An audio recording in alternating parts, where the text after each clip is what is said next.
Welcome into another episode of Note News. It's John and Alec as always, but today we're super excited because we're joined by Sam. Today we're going to discuss the Blues offseason, and we'll really get into the Blues prospects and the Blues future, all that and more on this episode of Note News.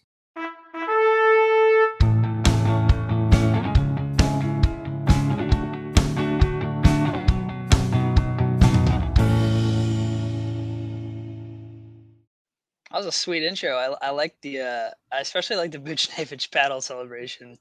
Appreciate it. That makes me smile every time. Appreciate it. Yeah. So if you are new to Note News, go ahead and like this video, subscribe to our YouTube channel. Also rate the podcast wherever you listen. You can find us on Twitter, Instagram, and TikTok at Note News Pod. But today we've got a guest on. We've got Sam on. Sam can be found on Twitter at STLAnalytics. He does a ton of great coverage of Blues prospects and players. So if you like the number side of things, make sure to follow him. Sam, thanks for coming on. We're excited to have you. Anything you want to let the listeners know about before we get started? Yeah, I mean, I'm excited to be here. First experience into podcasting. I'm excited to see how it goes. Really appreciate you guys having me on. But yeah, I mean, I'm always on Twitter. Like I tweet all the time. And so I've been teasing a prospect statistics website for a couple months now. I don't know. I've been really busy the last month, so I haven't really been able to get it across the line, but there's a lot of data that I have compiled, and I think in the next 2 or 3 weeks, I'll be able to get it up. So be on the lookout for that if you follow me. I think it'll be pretty cool, pretty unique. Um, the type of stuff that you can't really find anywhere else on the internet, at least for Blues prospects. So look out for that. For sure. Yeah, that'd be awesome. Yeah, there's like sort of there can be some gaps in coverage, especially with I feel like Blues prospects in particular. It's nice. It's always good to have some more coverage of that. So everyone keep an eye out for that. That'll be awesome. Alec, how are you doing today? Great. Yeah, excited to talk prospects. I get, probably more excited than I should be about these players all the time, but that's just the life of a sports fan. But excited to get into it. Yeah, Alec's been looking forward to having you on, Sam, for a while. Alec is our Note News resident prospect, I guess prospect lover. I guess you really like to talk Fanatic. prospects and fanatic. That's a better. better word. Yeah. Prospect fanatic. So we'll workshop it. Well, yeah, we'll work through that. Yeah. So yeah, let's get into it. Sam, what did you think of? Sort of give us your overall take or opinion on the Blues offseason. Maybe give it a grade out of 10 or something like that. What did you think of sort of overall what the Blues got done this summer? Honestly, I go back and forth, but I would have to say that I do like it. Like, I thought, there are some things that happened this summer that were kind of head shaking. Like, I feel like they didn't make a ton of progress with where they're trying to go in the retool, but I really do like looking at it move by move. I think all of them really make sense. I really liked the swing on Alexandre Texier. I thought that was super. I love the Texier move. Yeah. I thought he's been a good player for a long time. And they got him for, a 4th round pick next year. I think that'll be fun. Joseph, Faxa, whatever. Like, those guys are not going to be here long term, but in terms of making the team better and not costing anything, obviously those are good moves too. Like, can't really say anything wrong with those. And then, I do love the offer sheets. Like, I guess it's all going to come down to if those players actually end up being anything good, because I'd say that's still up in the air. They were, in the American Hockey League last year. I think Holloway was. I know Broberg was.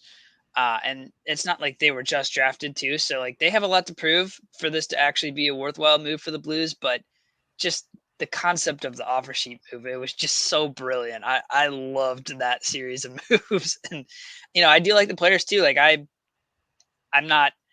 was never the hugest Broberg guy, but I am a believer. Like, I think there's a very good chance he can be a pretty capable player. And Holloway, I think Holloway's I think Holloway's got a great chance to be like a 2020 guy and effective defensively, even like next year. That was a great set of moves to get those guys. I love that. Yeah, we totally agree here. That was super exciting. Just like really creative, a creative way to do it. Like everything about it was sort of we called it an Armstrong masterclass at times. Maybe we were a little high on it at times, but it was just like doing like both of them, and then the dollar amount that he used. Really creative. We Yeah, really like that. it was. Yeah, There were so many like little intricacies in it too. I mean, obviously they went to the max for both players so that like one more dollar would have been the next compensation. Like that was cool. But then right. they also, I remember hearing Friedman say something about how they waited so the Oilers couldn't open up another buyout window either. And there's something else too. I don't know. It was perfect. It was so well calculated. I love stuff like that. So that was super exciting. Yeah, it was I one of do those think moves. too. Yeah, I it do was one of think those too moves for that sorry, Alec. It was one of those moves that like injected like some youth for the future, but also like NHL level youth. So it makes the Blues better next year too. Yeah, and it makes us fun. Like I'm excited to see those players, even yeah. if we don't play well. Like I don't really care. Like I'm gonna be watching some fun players that I haven't seen before, and at least to me, that's really exciting. Yeah, I do think also it's important for these young players too that we still retain their RFA rights too. So it's not just like the following years. If things go well, it's very easy to continue that and have, like you said, just fun players for the next couple of years. Yeah, Yeah, it's exciting. I think Texier is actually still an RFA in 2 years too, which is kind of wild hmm because he's like I think he just turned 25.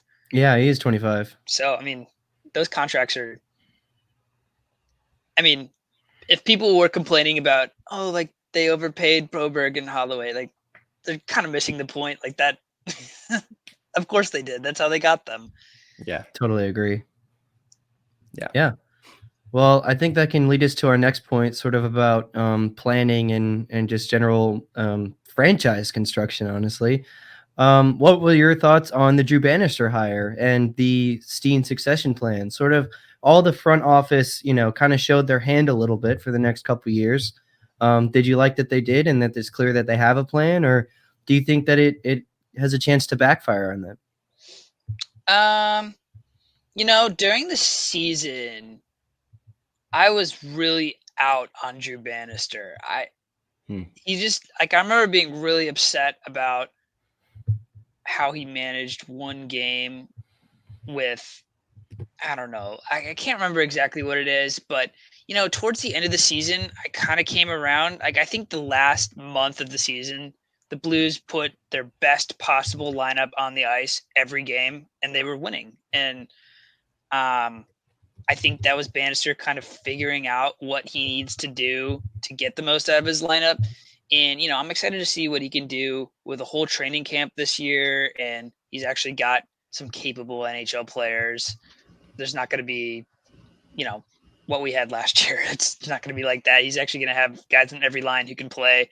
I'm excited to see what he can do. I have no problems with that coaching decision. I don't know if he's the guy I'm going to throw all my chips in long term, but for 2 years, it's kind of like what we did with the players, right? It's 2 years, it's low risk. If it works out, great, like you got them forever. If it doesn't work out, just cut them loose. So I like that. With Steen, I guess my opinion on that we'll have to wait and see. I'll have to see what Steen does, but I Yeah. think that method could work, like the apprenticeship type of being mentored by Doug Armstrong, who love him or hate him, he's been one of the most, at least probably the most, I'd say maybe the most professional general manager. Like every time I see Doug Armstrong talk or speak, I just think, wow, this guy he's professional. Like he knows what he's doing. And of course, he basically built that 2019 team from scratch too. So he's good at his job too. I think, I mean, at least on paper, it seems like having Steen learn under him for a couple of years is going to work great, but we'll see. Yeah, I think that's kind of the general feel, is that it's hard to tell right now, but things certainly look good, and that's kind of all you can say at this point. But yeah, it's nice that they have a plan for the future, I think. Like Alec and I are both big St. Louis Cardinals fans, and one of the frustrating things is that it seems like they're having difficulty pivoting to getting more of like a future mindset, or adapting to the way that the league has changed. But I think it's encouraging to see that the Blues at least have a plan and like have an idea to sort of carry on the success that they've had in the past, 5-10 years or so. So yeah, well, let's shift now to talking a little bit more in particular about young players that the Blues have, some prospects and things like that. So maybe a loaded question. I'm sure you've got a lot of thoughts on this, but overall, what did you think of the Blues draft this year? So the 2024 draft, obviously they had a pretty like eye-catching one last year in 2023. 2024, they had, not a great spot in the first round, right in the middle at 16. But overall, what did you think of the draft? Maybe some players that you like or want to highlight, and then maybe on the other side, do you think they made any mistakes? Sure. So I hate to kind of go around the question, but I'm just not really sure what to think of the 2024 draft. So I've seen every single player. I have, like, for the stats that I'm tracking for the website, I've seen every single player at least 6 times, except for Dorian, who was one of their 7th round picks. So I've seen each of them at least 6 times. I think I would have to say that I came away kind of disappointed with the crop that they got after that draft, but that also could be because I'm comparing it to last year's draft, in which I basically love all 5 of the first 5 players they picked. But there are some picks that in this draft that I really, really liked, and we'll get into those later. I think some of the earlier picks, I don't know. I might have gone a different way. I wasn't too much of an expert of this year's draft, but I've really only seen our players. But that was kind of what I came away with. Do you want me to go through like each of those players? Because I think if you have like maybe the biggest one that you think was probably a misstep, or 1 or 2, and then maybe the one you're most excited about, we could start there and just see where it goes. Gotcha. Well, I'm not sure I would say there's a misstep, because I don't really have a player who I would replace them with. But like their first 3 picks, they went with kind of similar players. They're bigger, rangier defensemen.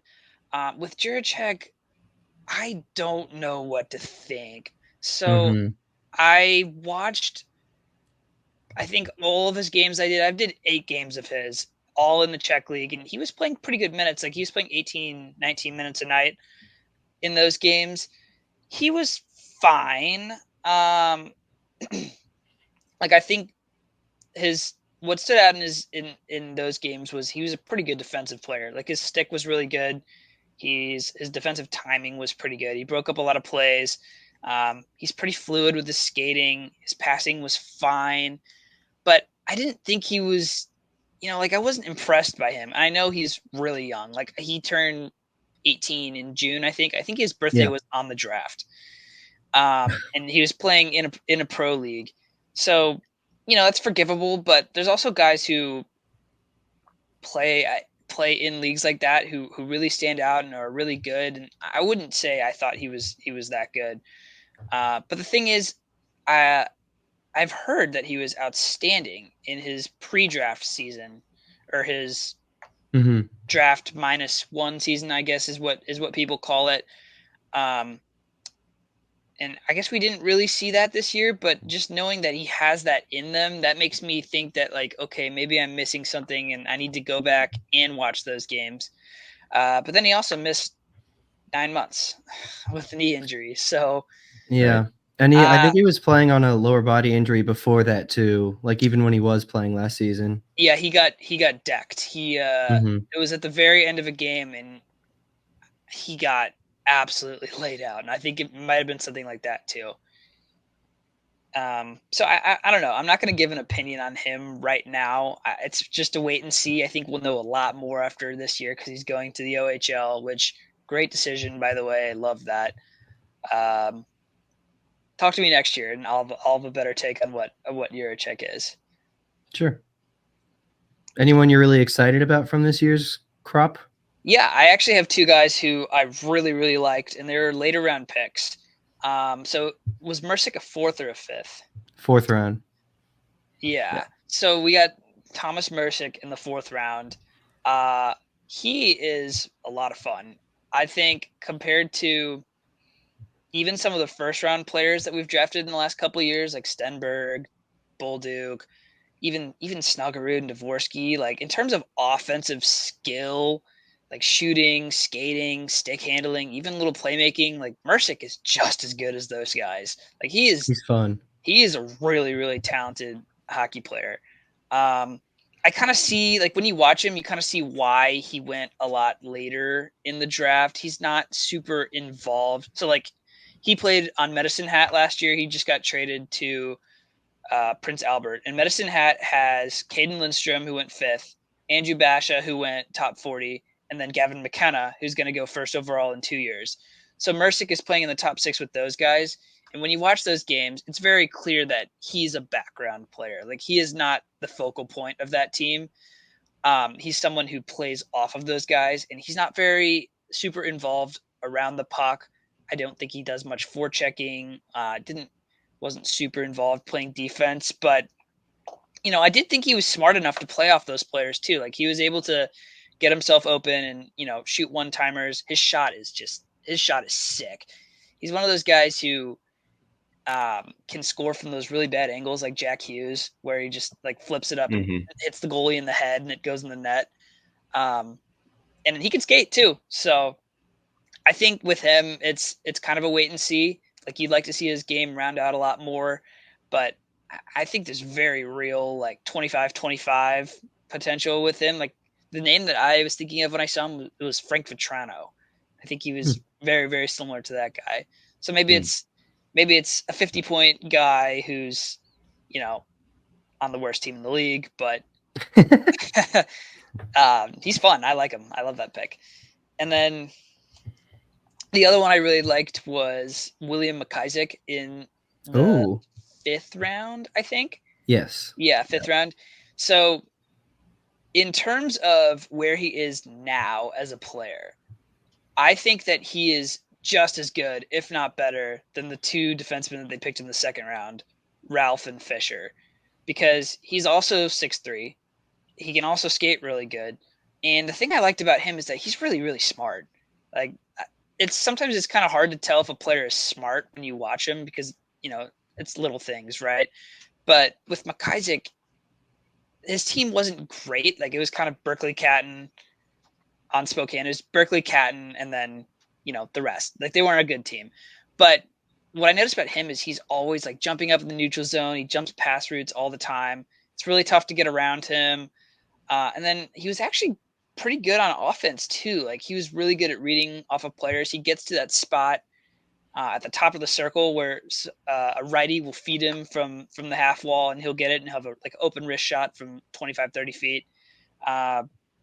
He actually did that at the prospect game the other night, and I was like, I remember that.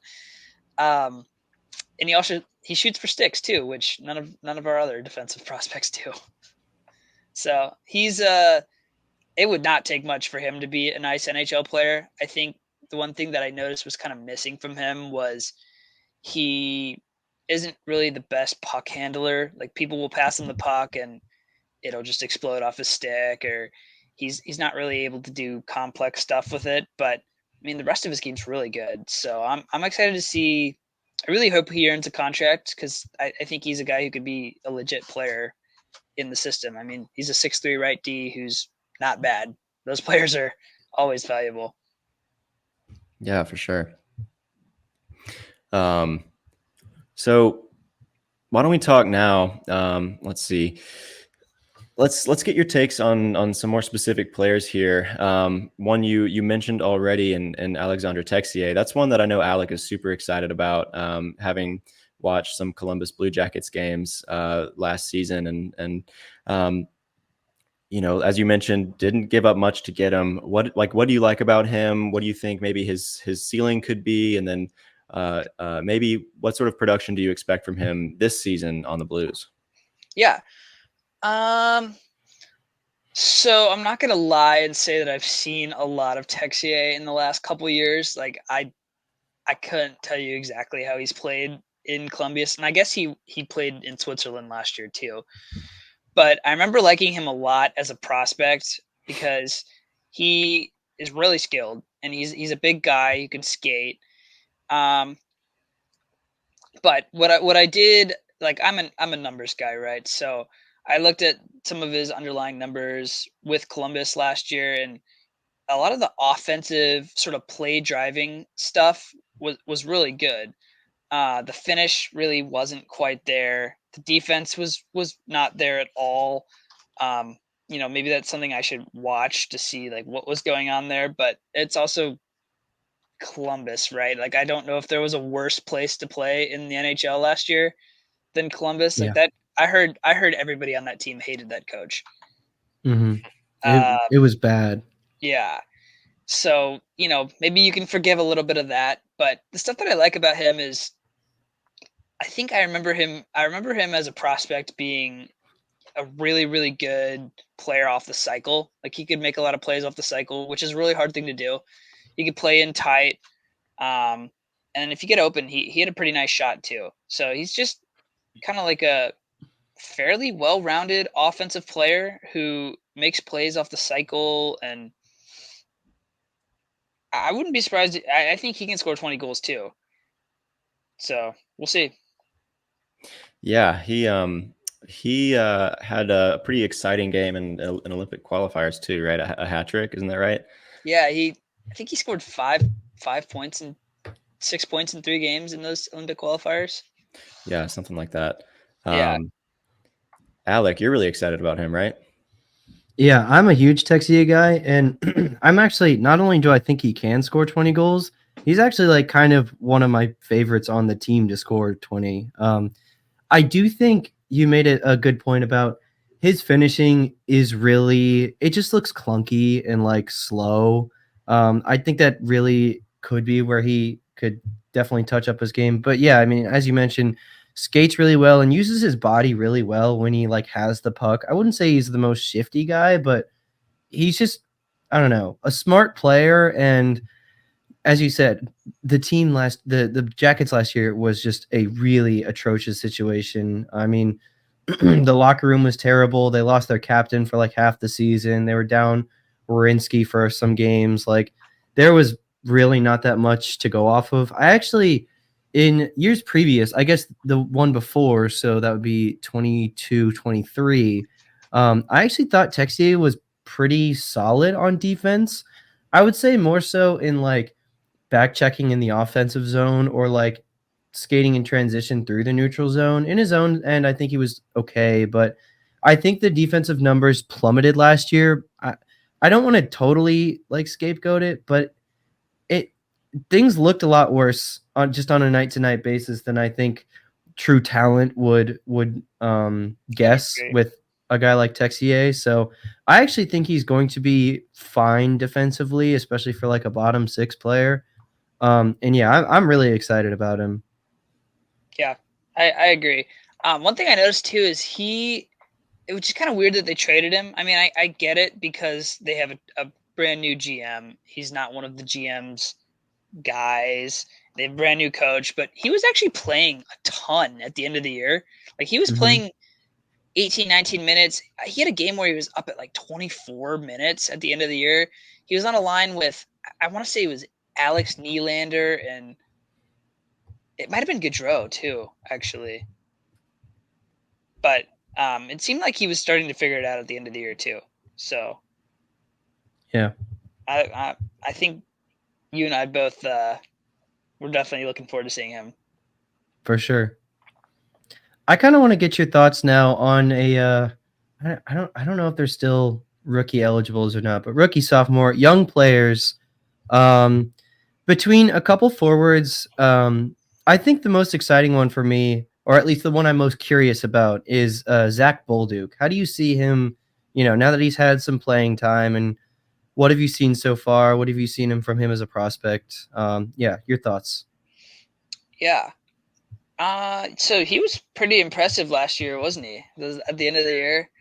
I I don't thought think. so. Yeah, I don't know if any of us thought that he was going to be. He scored like what 4 games in a row with a goal, or was it Hmm. 3? I think it was 4. I think so. Yeah, he. I've never been incredibly high on Bolduc. Like I think I've kind of always had the same opinion of him, is that he's gonna be a nice little complementary player who can, play in the top 6, middle 6. Uh, I don't see any reason why like that opinion of him should change. I think his skill level is really good. I think the big thing with him is he's really efficient. Like he doesn't. He's kind of like Mercick, where he's not super involved with everything, but he's really efficient. If you get him the puck, he's gonna make a slick play. Like if you get him the puck in the slot, he's either gonna score, or he's gonna like ring it off the post. His shot's nasty. Hmm. But yeah, I mean, he was really impressive last year, and I thought he looked great on Friday night at the prospect game too. Granted, he is a first round pick who's one of the oldest players there and has played 25 games in the NHL. So like he Yeah. should be the best player there, but he definitely looked the part. He was making plays. He looked quick. Um, I think he, at least from one game before training camp even started, he put himself in Right. a nice, like that's a nice start to a campaign to make the roster. Yeah, for Yeah. sure. I like his sort of, I guess, his offensive brain, like that kind of thing. I think he's got a great shot, and I agree. He showed out, but maybe you kind of expected that, as you said, one of the most experienced players at the prospect showcase. But um, hopefully, a good sophomore season from him. Yeah. Well, Um, another thing I noticed, sorry, no, you're good. at the prospect game is he was trying to hit everybody. Like he got into a couple scrums, and he's always had a bit of bite to his game, but I think that's not something you would talk about when you think about Zack Bolduc. But he was throwing his body, and I think people don't give him credit for. I think his anticipation on defense is really really good. Like how Buchnevich is able to jump in front of passes, and he picks off a lot of pucks. Bolduc's Mhm. got a little bit of that too, and that's actually one of my favorite things about him. Nice. Hmm. Nice. Yeah. So why don't we talk next sort of about maybe this might be like the headliner from the Blues offseason, but can we get your thoughts on like a little bit more sort of getting into it on Philip Broberg and Dylan Holloway? I think these are guys that I guess I might be higher on them than I guess you are, Alec, based on our sort of summary of the offer sheets move. I was thinking Philip Broberg, second pair, maybe has a chance to crack the top pair, not because he's that good, but maybe because he is one of the better ones among the defensive pool for the Blues by the end of the season. And then Dylan Holloway is someone that I see starting the season on the third line for sure, and then depending on how he progresses, maybe cracking the second line. Not saying he'll be there right away, but like projecting some growth. I think that's within the realm of possibility for those two. So give us your thoughts on Philip Broberg and Dylan Holloway, and what you think they could get done this next season. Yeah, I'll start with Broberg. I think I kind of feel the same about him that you do. Like I think it's perfectly reasonable that he can be a pretty good minutes eater, second pair type defenseman. The skating base is so good, and Mm-hmm. I don't know if you guys know Corey Snyder. He I don't tracks a believe lot so. of he tracks a lot of the microstats. He's like the only person who in the public sphere who tracks microstats. His numbers like Broberg's transition defense. Like he's able to defend the blue line and force turnovers pretty nicely because his feet are really, really good. He's also pretty good at, going back on retrievals, and he can make a pretty good first pass, and he can skate with the puck if he's an outlet. I think I've seen a couple people on the internet talk about Broberg being a power play guy or a big offensive guy. I would not expect that. I don't think he's been that anywhere he's played. Like even when he was like 18 on like the Swedish junior teams, he was never that guy. I think he can contribute to offense and not kill it, but I think I'm trying to think of like a good comp for who Philip Broberg would be around the NHL. I don't know. Maybe I'll think of something later. But I think that's a perfectly reasonable expectation. I think he could be a second pair guy who can eat minutes and maybe drive some pretty good defensive results and chip in once in a while. I think he's not going to be amazing, but top 4 defenseman, yeah, sure. Like he looked great in the playoffs, and he looked great in the AHL too, from what I've heard. And he's been decent in the NHL in the past. Like I think the year before he played 30, 40 games and he wasn't bad. So I think he'll be just fine. Yeah. Yeah. Agreed there. I was going to say, do you want to give us your thoughts a little bit more on Dylan Holloway?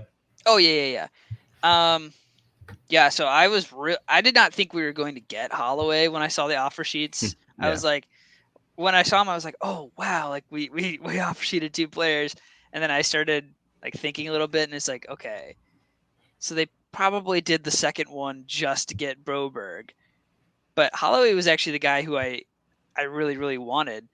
I mean, I wanted Broberg too, but Holloway has always been a fun player to watch. Like he's fast and he's physical and he's got some skill. He's kind of got it all. Like yeah, the tools are really exciting. Yeah.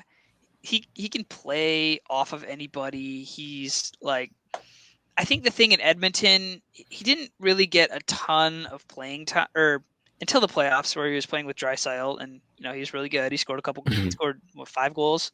5 goals. Yeah, he wasn't really playing a whole lot in Edmonton, but when I remember seeing him play in one of the games against us, I think, and I was thinking like, okay, so we have Jake Neighbors and he's on the first line, and they have Dylan Holloway and he's on the 4th line. Like, what would Dylan Holloway look like if he had the same role that Jake Neighbors had this year? And I think that they would have very, very similar results because they are pretty similar players. Yeah. I think this year he'll be, like you said, middle 6 type of guy. Honestly, I think in his prime, which I'm pretty confident he's in what kind of player he's going to be, but I think in his prime he's going to be able to play on any of the top 3 lines, kind of how the Blues have Neighbors right now, and play on any of the top 3 lines and do all right. Like he's pretty effective defensively. He's physical. He plays hard. The type of guy that like coaches love. So yeah, I guess kind of continuing that point. Do you have any additional thoughts about someone I'm very excited about? I think had some boosted numbers last year. Shooting percentage was way up, but I think the talent will win out, and I think he's really got the skill set for it. But I don't know. Curious to hear your thoughts on Jake Neighbors and how he can not just protect into this team next year, but more so like long term with him too. Yeah, Alec is a big fanboy for Jake Neighbors, so yeah, I am. Yeah. I think you're not alone in the Blues fan base for that. Yeah, so I don't know. Last year I've mixed thoughts about last year. So like, yeah, he scored 27 goals, which was great. I don't know. Like, I would be surprised if he scores 27 goals this year, but I think the most encouraging thing with him at the end of the year was he was once he got away from Shen as his center, he was making so many more plays. Like he was holding onto the puck, a step longer and finding a pass, or he was able to delay and get a shot off. I think his game showed a ton of growth at the end of the year, whereas I think throughout most of the year he was okay. Like I'm gonna go hit, and then I'm gonna go stand in front of the net, and that's gonna be my game. I think at the end of the year though, he showed a lot more than that, which was super promising. I think the big thing with him is that the game just still hasn't slowed down for him yet, if you know what I mean. Like he's played 150. No, not that many. 120. It's more than 100. Yeah. Yeah, like 120 NHL games, and like he's getting his feet wet. Obviously, he scored 27 goals, but I still don't think he knows exactly what he can do. Like I think he's got great skill. He's a first round pick. I remember a couple times like he's put the puck through guys and gone right to goal. I think once he figures out that he has more time and like he can make plays, I'm a believer too. I just don't know if last year he was actually as good as those numbers say. Like I think the other thing with him is defense was a big issue. He was caught on the wrong side of the puck a lot. He missed a lot of his checks late to his assignment. Once again, under 200 games played, like that's to be expected. He'll figure it out. But I think this year will be a lot of fun to watch because I think he's going to grow a lot. And people might be a little disappointed because I don't know if he's going to score 27 goals. Like if you look back at some of his goals, it's like, okay, the puck hits him in the butt, falls to his feet, and he whacks it in. Like the puck goes off of his hand and into the net. That's why people bring up shooting percentage all the time, and it's not always like. I think he might score less, but I think his growth as a player will be what we'll be looking for this year. I'm kind of with you there too, but I will say, just playing strong, playing physical, and standing in front of the net sounds like another former 60 goal scorer in New York. Although maybe not a good comparison because I hate Chris Kreider, but it works for him. Honestly, yeah. I mean, I see it. I see it. I would love that. If Neighbors is our Chris Kreider, that would be outstanding.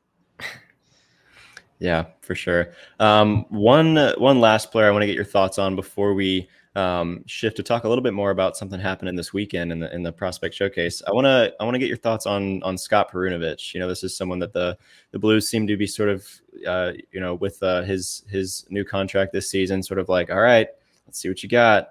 And maybe we'll have the opportunity to step into a more significant role with Torrey Krug missing the season. What are your general thoughts on Scott Perunovich and what do you think we can expect from him? Yeah. So I get why a lot of fans are kind of out on him. Like he wasn't. I wouldn't say he was good last year at all. In terms of which defenseman made the most sort of like obvious mistakes leading to goals against, like he made a lot, but it just seemed the way that they happened was so uncharacteristic for him. Like in college, he was nails, and like there's a couple times where he would just like fall down or just basically pass the puck to someone else, and I was like, I don't think we've seen the best of him. So I hope he gets another chance, because I was actually looking back through. If you Google like Jordan Kyrou all goals on YouTube, like there's like a couple videos where it'll go through all those, or like Robert Thomas all goals. If you go through and watch those, like he makes a lot of really, really good plays that I kind of forgot about throughout the year. Like it made me have to go look and be like, oh, this guy only had like 15, 18 assists all year. But him being able to run a power play and play off of some of the Blues top players would be so helpful for this team, because they don't have anybody else who can do it. If Krug's out for the year, We don't know what we're going to get from Falk. Pareko's not that guy. Letty's not that guy. I don't think Broberg's going to be that guy. Suter's not that guy. Like, they need someone who can drive offense from the point and play with their best forwards. So I really do hope he gets another chance. Obviously, it feels like we've been saying this for years, but this is his time. Like, he has to make this happen. Yeah. But you know, I do like him. I think he could be surprising this year. Bless you. Thank you. I'm with you though. I really hope he gets that second power play quarterback role. I'm kind of maybe not a defender, but I'm hopeful for Perunovich when people say I maybe shouldn't be, but yeah. Yeah, people hate him, or not hate him. I know, yeah. People do not like him, and I kind of get it. Like, he made some mistakes last year that were, like I said, like more egregious than other players, but I just really, really don't think we've seen his best yet. And I think he does have another level to get to. And, you know, I don't know if he's going to be here long term anyways. Like, that doesn't seem the way that the Blues are trying to build their team. But at least this year, I think he could really help the team if he gets another shot. Yeah, fingers crossed on that one. I mean, just seemed like such high potential, like, you know, former Hobie Baker winner and all that. So hoping he can get it done, and agreed on the point of sort of playmaking ability. He did sort of, you know, show flashes of that, and I'm hoping he can sort of grab a hold of that and really sort of with this extra runway where they're in sort of this transition year, hoping he gets enough, you know, playing time that he's able to take it and run with it, and we'll see. Yeah, like you said. So you mentioned that you were at the Blues Prospect Showcase this weekend. So as we're recording, this is Sunday, September 15th. So as of right now, the Blues have not their prospect team hasn't played the Minnesota Wild yet, but they did play the Chicago Blackhawks prospect team a couple nights ago. You know, a 4-3 overtime win against Chicago in that one. It was sort of like a back and forth game, right? And that's, you know, we saw some, you know, flashes of exciting play, like Zack comes to mind. So what did you see there that you liked sort of in general? Because you were there, right? Yeah. I think that game was cool because the players who you expected to be the best players, who were like actually pushing for a spot, were the best players. Like, I thought Bolduc and Dean were really, really good. Dean especially. Dean had 2 assists. He made a lot of plays. I think he hit the post 3 times. I mean, he missed an open net in overtime, but he got like a couple shots where he was like in tight and he just ripped it off the bar. He looked way better than he did last year, which was cool to see. And Bolduc looked good too. Like I said earlier, he was looking the part. He was making plays, getting shots off, looked quicker. And then Dvorsky, I thought was fine, but he looked. I think he looked like the best player at points, but I don't think he had a particularly great game. He wasn't super involved much, but when he did have a couple moments where he was like, "Oh, okay, so that's Dvorsky. Like, he's gonna get the puck with 2 guys on his back and he's gonna make a play." The other thing with him is he looked he looked a lot quicker, which has always been a thing that people have said with Dvorsky. It's, you know, he's not a great skater. I mean, he's fine, but I thought was it Friday? I thought he looked really quick, which was really good to see. Yeah. So one question that I had in particular is on that top line, which was Kaskamaki, Dean, and Bolduc, right? So I wasn't there, right? So I didn't watch, but from what I've heard afterwards, they were pretty active, right? Like generating a lot of scoring chances and things like that. So what did you see from that top line? And like, what do you think of? I think the interesting name here is Kaskamaki, right? Like the Blues seem like they might be high on him, putting him on that top line. yeah, thoughts on that top line? Yeah, they were definitely the best line of the team of either of the two teams. Like, I think the Blues outshot the Hawks like 35-25, something like that. The Blues were the better team, and that line was by far the Blues' best line. I think Bolduc and Dean were the two mostly driving that, which but I actually do really like Kaskimaki as a prospect. And I know for a fact that Doug Armstrong does too. Like, there's a couple times where when he's asked about prospects where he's always like goes out of his way to bring up Kaskimaki. It sounded like they worked hard to get him over to the AHL this year, as opposed to him playing in Finland for another year. I don't think he had a great game, but there were flashes where he did make a couple of impressive plays where he has this way of, it's not like a very complex move, but he's able to kind of just finesse by players. It's kind of hard to describe, but he's just got some slick skill. And what I liked about him when I got my numbers for him, when I tracked him, was he's really, really involved as a forechecker and defensively too. I don't know if I saw that too much Friday night, but it was also kind of hard to pay attention to every single player on the ice. So Right. I thought the other two were driving it, but I think Kaskamaki's a nice player too. And like you said, that definitely does show that the Blues are big believers in him if they're going to play him on the top line. For sure. Yeah. I think something else that stood out to me from that game, you described how the best players on the ice looked like the best players on the ice. But looking at the stat sheet, at least in my view, I kind of didn't expect the goals to come from where they did. So is there anything you wanted to cover with just, any of the players who did score, or just the plays that ended up leading to them, or just their overall games on the nights? Because to me, these are, further down the list names that I was kind of surprised to see get involved like they did. Yeah. I'm trying to remember the goals. The first one was Buchinger. Yeah. And that was a sweet goal. He had a good game too. I really liked my guy McIsaac from earlier. I thought he was really good, and I thought Buchinger was good too. But the first one was like a 3-on-2 where the third line was on the ice, and he made a really nice move after getting the puck and ripped it from about 20 feet inside the hash marks. The other two were kind of broken play types. I think Dean assisted on both of them. One was Lucas Fisher, which was cool. It was Lucas Fisher and Matthew Mayich for the other two. Mayich, yeah.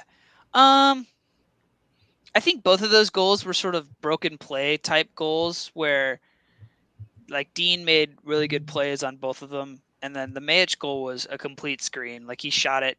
It was kind of like hurling to the net, and then the goalie was basically on the other side of the net, and it went in.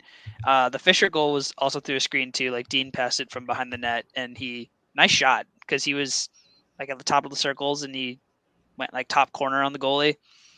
I think the build up to those plays was really good, especially by Bolduc and Dean, but nice shots, of course. And then the one in overtime was Simone Robertson. And he also has a nasty shot. And there was a chance earlier in the game where I thought he was going to score because he was like one-on-one with a defenseman in front of him with the goalie from like 25 feet. And I think it got blocked, but in overtime he ripped it. And the goalie couldn't stop it, got behind him, and he knocked it in. So I thought that the top line made most of the plays, but a lot of the goals came from broken plays from the other lines. Yeah, and those first three goals all came from defensemen, right? Yeah, which was kind of cool to see. And then obviously a pretty scrappy goal from Robertson and at the end there, and to win it in overtime. So cool game. And are you going to the one later today against the Wild? I think I'm gonna go try to make it for a period or two. We'll see. Nice. I mean, it's free, and it's not going to be in St. Louis for another 2 years, so it's like, yeah, that doesn't come around that much. So I'll try to get out to it. Yeah, for sure. And by the time this episode's out, the game will have been played. But I'm sure you're gonna post some content, some takes about that on Twitter, right? So if there's anyone listening or watching that hasn't caught up with the coverage of that one yet, go check out what Sam has put out there about that game. So why don't we shift now before we wrap up to just sort of like some superlative questions, just get some of your general thoughts on the Blues prospect system. Alec, what do you want to start with? I think we can just start at the top. Who in the entire system, and if we've already touched on them, you don't have to say a ton more, but of all Blues prospects, who is like kind of your top three? Who do I have third right now?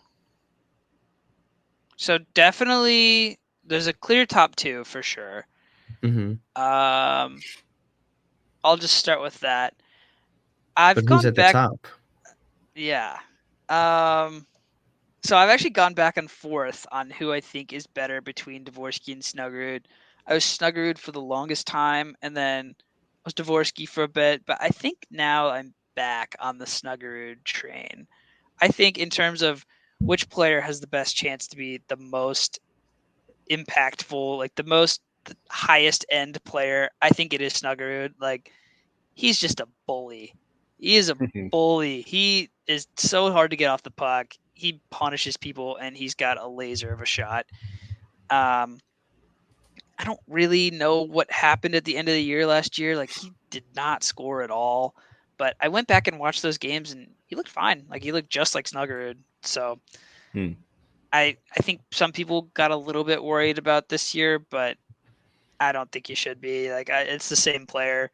I thought he also looked quicker too at in the summer camp, which has been a knock on him too. He's kind of heavy-footed, but he's great. And then, I think Dvorsky.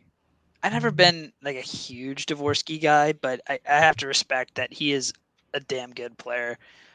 So he's my number two, and then third. I think my third guy would probably be Lindstein. Ooh. Okay. But I'm not. Yeah, I would say Lindstein. I think. Nice. I liked him in his draft year, but I was kind of always thinking like, okay, so what else do you do? And I think last year he showed it. He is a masterful passer. Like, the way he's able to like manipulate forecheckers and get the puck up ice. I have, I think, 8 to 10 games of his tracked, and he was, I think, completed by far the highest percentage of passes among Blues defensemen, and they were all up ice too. Like, some defensemen get really good passing numbers because they just pass D to D, but he's like passing the puck up ice, and he's creating advantages for players. He's springing 3-on-2s. I think he was up like 88% passing, which is really, really, really good for an 18-year-old playing in a pro league. So yeah, I'd say he's my third. I think he can be a really, really fun defenseman going forward. Yeah. That's music to our ears because the Blues kind of need a crafty defenseman, right? Yeah. We need some more offense coming from the blue line for sure. What about some sleeper picks, some dark horses? Like, who in the Blues system do you think is super underrated, super underappreciated? Do you have like one guy that stands out in particular, or like a few in mind that sort of you want to highlight a little bit? Yeah. So we kind of covered Kaskimaki and McIsaac earlier, but the other guy who I've been a huge fan of for a long time is, well, not a long time because he's really pretty recently drafted, but I love Juraj Pekarczyk, or Pekarczyk, I should say, Pekarczyk.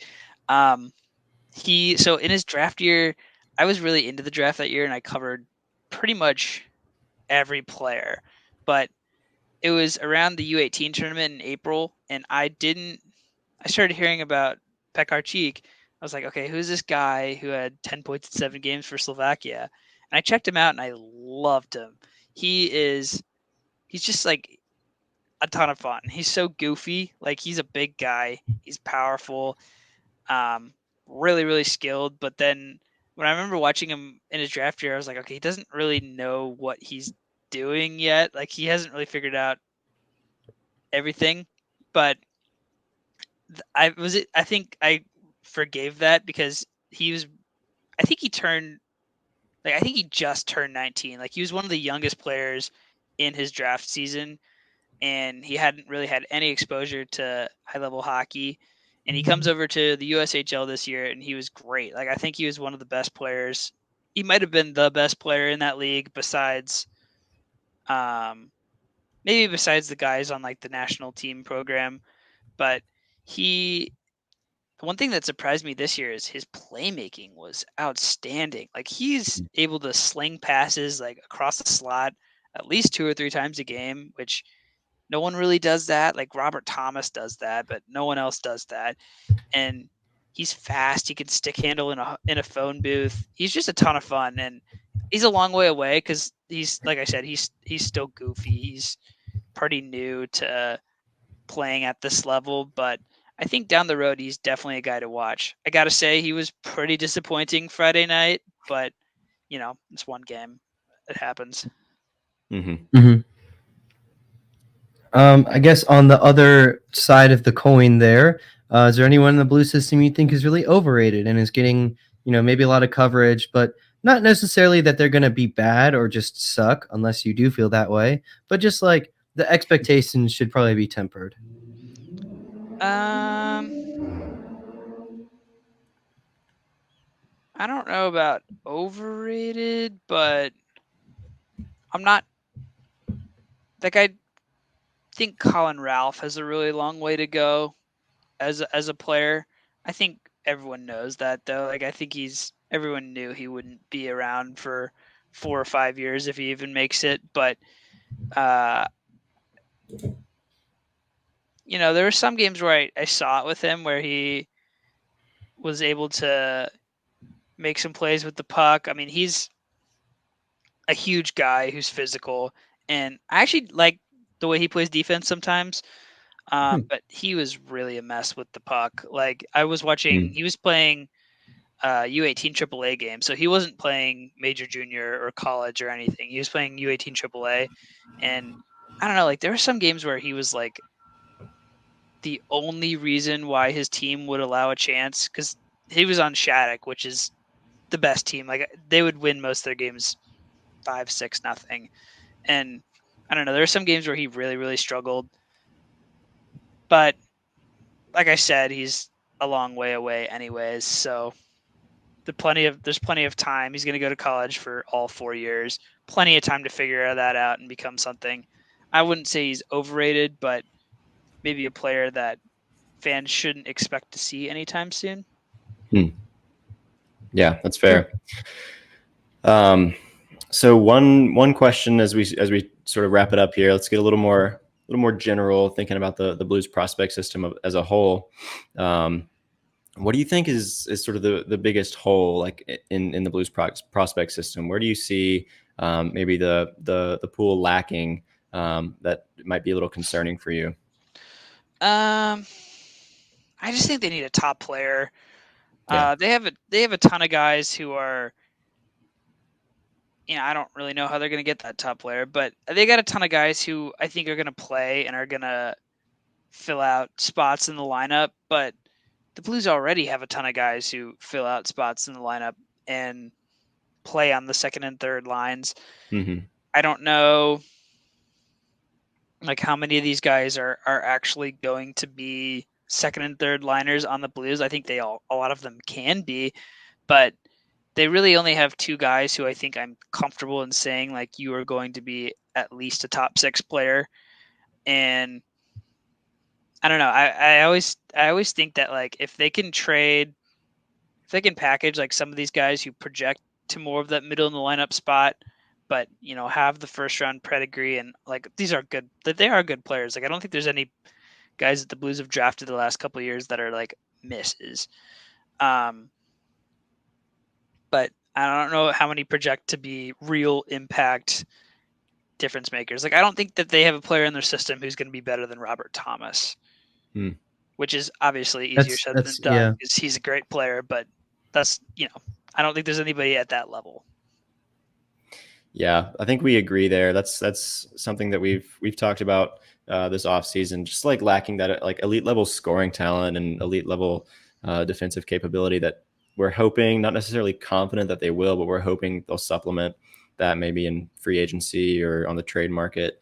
But like you said, maybe they can package a few of those like solid role players and maybe swing something like that. So yeah, fingers crossed on that one. Yeah, I think they'll try to. I think Yeah. they kind of know that too, and I expect that the Blues in the next year or two will be in on most of the impact players that become available. Yeah. Within reason, of course. Like they're not going to be going Yeah. for a rental, but Yeah. Mm-hmm. Yeah. Well, I think right as we hit the hour mark, this question is a pretty general way we can kind of wrap it up. Depending on, you don't have to be super specific because I don't know how in tuned you are with, every prospect pool in the NHL. But as a whole, how do you feel about the Blues prospect system? In what like tier of system do you think they rank among the NHL? And just going forward, how does that compare with the competition? I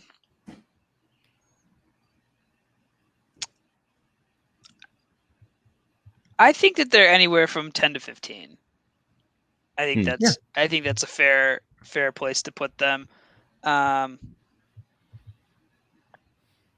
think they might not have the top talent, but they do have two guys who are going to be impact players. I think like if Dvorsky's going to be a second line center, that's obviously a very valuable player. I think Snuggerud could score 30, 35 goals. That's obviously a very valuable player. So it's not like they don't have high-end talent, but I think that there's some teams, at least in the top 10, that have been picking that high for a really long time, and they've got multiple picks from 1 to 10 in their prospect pool who haven't played yet. Right. Those teams, the Blues just can't really compete with those teams. But in terms of the amount of players that the Blues have who I think could play games, I think they've done a great job. Like they might have like the most top 5 most like quantity of players who Like might a play. very deep system. Yeah, I would say it's deep for sure. But yeah.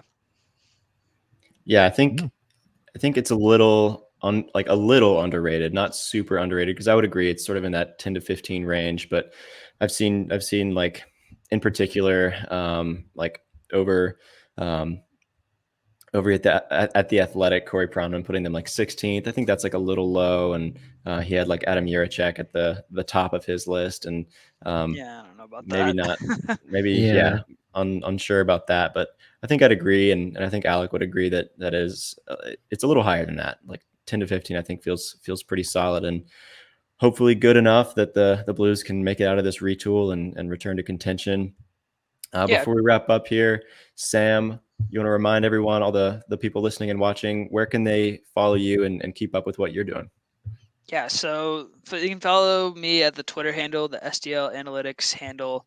I tweet all the time, so I feel like I try to be more unique than a lot of other accounts that follow the Blues on Twitter. Like I think I have a pretty different perspective than a lot of people.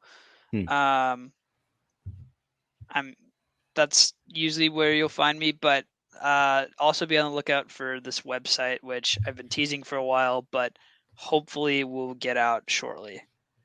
But yeah, when it does, I'll post about it a lot. I'll make it known. Yeah. When it is up, we'll repost it to our followers. So if you're not already, go ahead and follow us on Instagram, Twitter, and TikTok at Note News Pod to keep up with us. Also, the best way to keep up with us and support us is to subscribe to our YouTube channel, rate the podcast wherever you listen, 5 stars. I hope that would go a long way.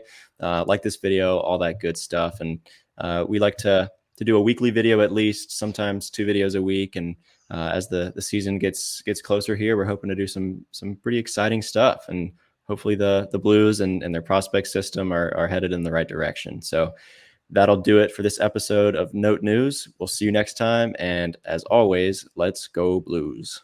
Let's go Blues. Let's go Blues.